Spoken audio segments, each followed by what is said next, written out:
In the early 1900s, Emmeline Pankhurst founded the Women's Social and Political Union as part of the campaign to give women the vote.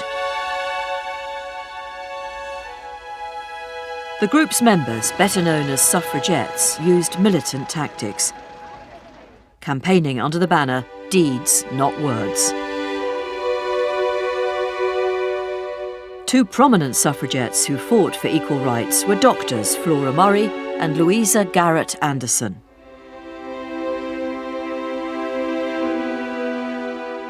Murray had acted as personal honorary physician to the militant organisation, so that when suffragettes were injured in scuffles, she would provide first aid. She treated hunger strikers after their release from prison. And she also very bravely carried out a vociferous campaign against the effects of forcible feeding and survived attempts by the Home Office to discredit her. Her friend and colleague, Dr. Louisa Garrett Anderson, was also a member of Mrs. Pankhurst's organisation, having been frustrated by the fact that the more moderate wing of the party was failing to get anywhere. She too, like Flora Murray, she spoke at meetings, she marched in processions, but in March 1912 she took the unusual step, unusual for a doctor, of throwing a brick through the window of a cabinet minister who had made an anti-suffrage speech, and for that she was sentenced to 6 weeks hard labour in Holloway. For a woman doctor, if they were seen to be active, it could actually threaten the rather precarious status of women in medicine. At the outbreak of war in August 1914, suffragettes who'd been fighting for the right to vote suspended their militant campaign and devoted themselves to the war effort. Murray and Anderson were quite clear that they could contribute to the medical services for the troops and should. They didn't go to the War Office and offer their services because they knew from their experiences in the suffrage movement that they'd be told to go home and knit socks or something. So they went to the French embassy. Anderson and Murray quickly gathered a small group of women doctors, nurses and orderlies and set up a makeshift hospital at the Hotel Claridge in Paris. Their newly formed Women's Hospital Corps treated a constant stream of wounded troops over the next 6 months. By early 1915, the War Office started to set up new hospitals in England. Murray and Anderson offered to go back and work in a hospital in England, and they were invited to meet the Director General of the Royal Army Medical Corps, Sir Alfred Keogh, who happened to be a supporter of women in medicine. And he, to their amazement, offered them the chance to run one of the new war hospitals. This was an extraordinary offer. Suddenly they were being acknowledged as capable of doing this. Murray and Anderson, of course, realised that it would give them the opportunity to show very publicly that professional women, medical women, could do the job as well as their male colleagues. So they seized the chance and rushed back to London.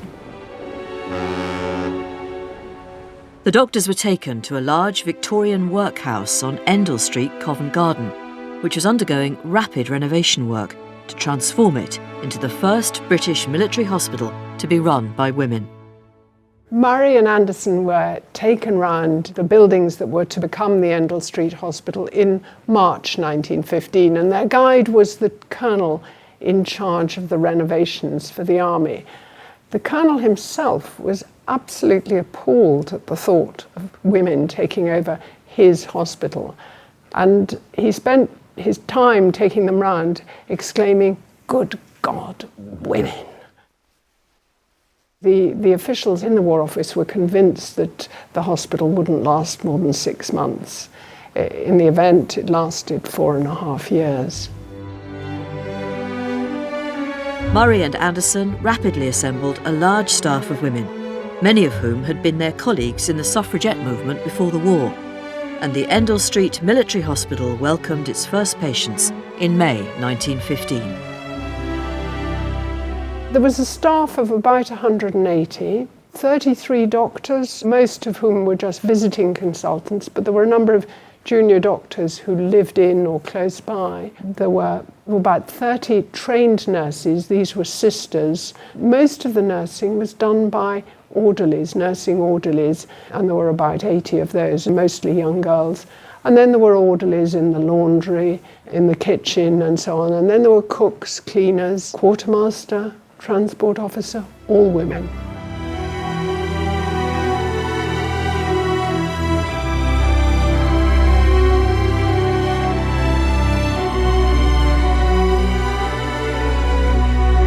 Two of the young women who volunteered to work at Endell Street were teenage sisters, Barbara and Nina Last. My very beloved grandmother, who I still think of, although she died in 1973, was Nina Last.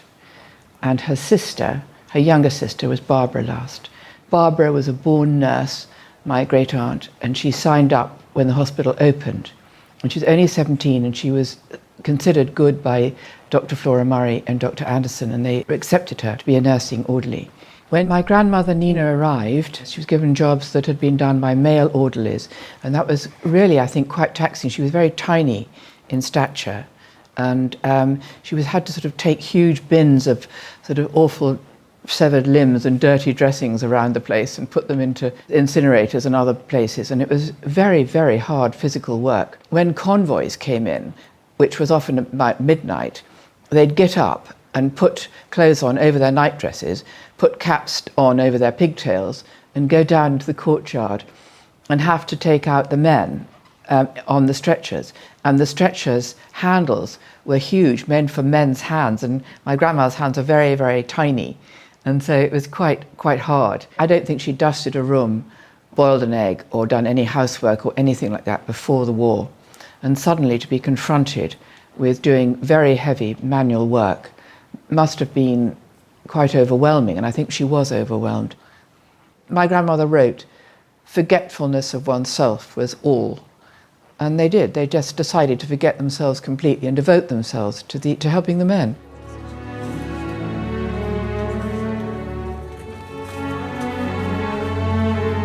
The military hospital, September the 8th, 1918. My darling mother. This place is an absolute hell. It is simply crammed with frightful cases, and convoys keep on coming in every night. I've had a tremendous week of it, and on Wednesday I had to go through over 500 sheets alone, not to speak of everything else.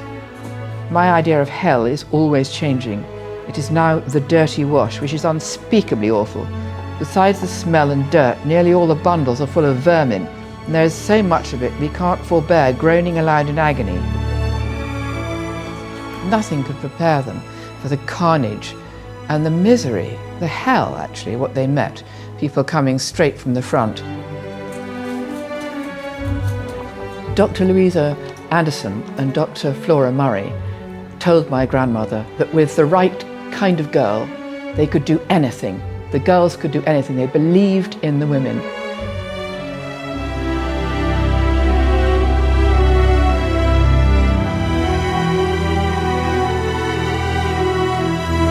I think because Endell Street was so near the main railway stations, it was inevitable that they received quite a high proportion of very severely injured patients. Well, when a convoy arrived, the bell sounded in the courtyard and everybody descended, the doctors and the stretcher bearers, everybody who was involved in reception of the convoy.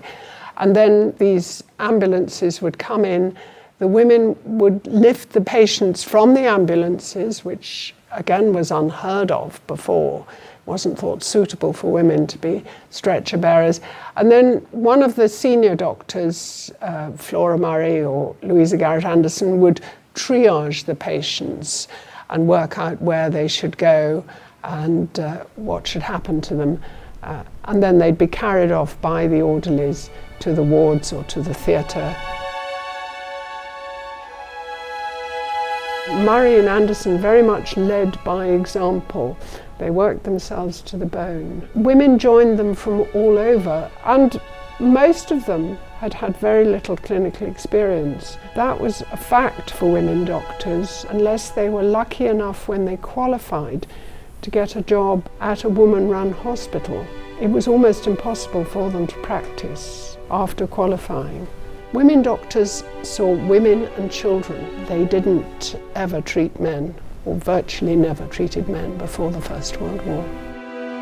In spring 1917, 28-year-old Dr. Vera Scantleby travelled 10,000 miles from her home in Melbourne, Australia, for the chance to work with the women of Endell Street.